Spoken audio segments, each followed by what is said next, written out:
Hello everyone, welcome back to my channel. I just want to quickly share my thoughts on Mufasa. There are going to be a little bit of spoilers here. So watching the whole story of Mufasa, right, the story kind of made me have pity for Scar. I just did not see Scar as the villain anymore. I guess, but from the movie I can tell that they want us to see Scar still as a villain, but I couldn't see him as a villain. The only issue that I can see Scar was facing was that he was jealous and he didn't know how to handle his jealousy. And that's just the thing in life.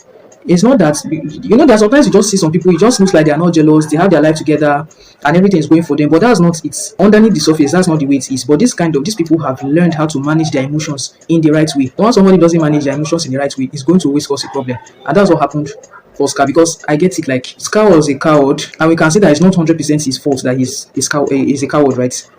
He grew up with a father that literally didn't do anything because he was male and he was the king of the pride, and all he did was just sleep around. And this was how he was training Taka, right? But Mufasa, who grew up with the females, learned to be courageous because the females had to be courageous to get food for the pride to eat. I don't know if you get it. So, and that's the thing with courage. Courage is, most people think courage just comes naturally. No, it's not natural. It can be learned, it can be taught, and it can be learned. Courage is a thing that you learn practically. It's not in theory, you learn it practically. So it wasn't his fault that he was not courageous, right?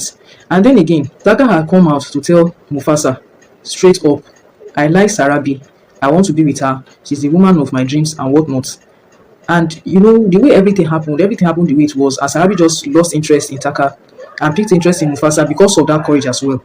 I think what Mufasa should have done was that he shouldn't have just entertained Sarabi, right? If he was actually considering Taka, who is claims to be his brother, he shouldn't have entertained Sarabi at all. It's just a no-no. That's bro code, right? So he shouldn't have. That was the mistake that Mufasa made there. And that was part of what fueled the jealousy in Taka. Because already Taka could see that his mother actually liked Mufasa more than she liked him. Or that's how he thought. That was what he thought. And then the lady that he's interested in also likes Mufasa more than him. All these things can burn up a feeling of jealousy and of rage, right? And another thing I really liked in the movie was when Taka found out that Sarabi was interested in Mufasa, and he was hot. After singing that song, after the musical, singing the song and whatnot, I just noticed immediately that his speech sort of changed, it sort of deepened, right? And I really like that about the movie, because that's how it is sometimes when someone has changed, when someone's feeling towards you has changed, something will be broken and it will show. It's just that it will show in such a way that it's not obvious. I really like that was portrayed. Sometimes the person can act cold, distant and stuff. So for his own case, it was shown in his voice. His voice just it was like it was a totally different person talking. It was deeper, it was sinister and all that. It was cool. I really liked it. And you know, from Simba's story, the first Lion King that we watched, you could see from Simba's story that Scar never really had a family. It's enough. All these things are enough to make someone jealous. And once the jealousy is constant, the person goes to bed with jealousy and wakes up every morning with jealousy. There is no how. At some point, the person will be tempted to unalive the object of their jealousy, right? The person that they are jealous about. I don't know if you get what I'm saying. So he had no family. If you look at it from Simba's point of view, Scar had no family. He had nothing going for him. And Simba was the only person who was even trying to come around Scar. Nobody wanted to interact with him. It's enough. It's enough to do what he actually did later on in the first Lion King.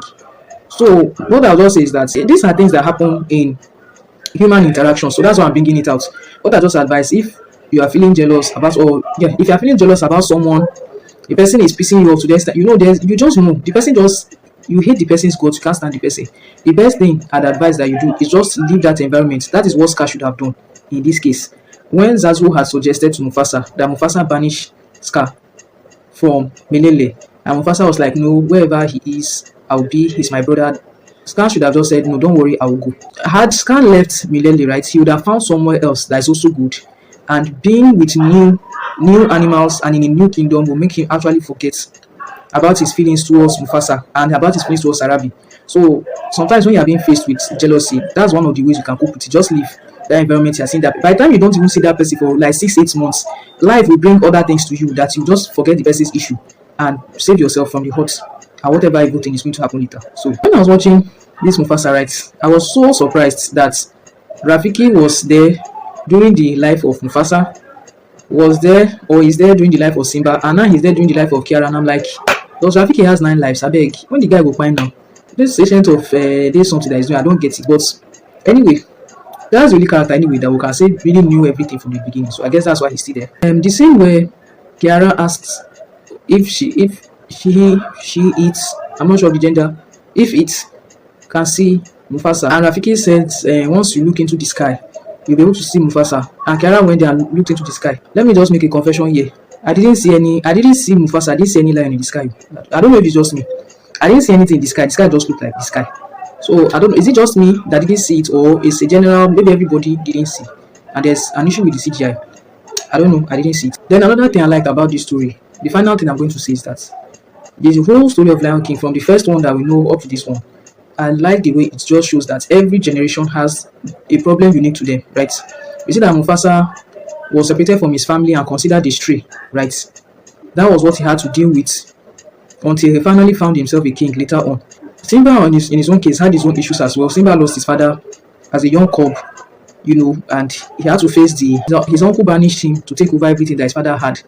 So that was his own challenge as well. I will consider he overcame it. So I would like if later on, sometime in the future, we also see Kiara to face her own or his own or its own challenge. But that's just what I loved about the movie. That's what I love about the movie. It just shows how every generation has their own unique problems that they face and how they have their own unique ways of overcoming the problem. So that's a good one. That's that about this review. See you in the next one. Bye.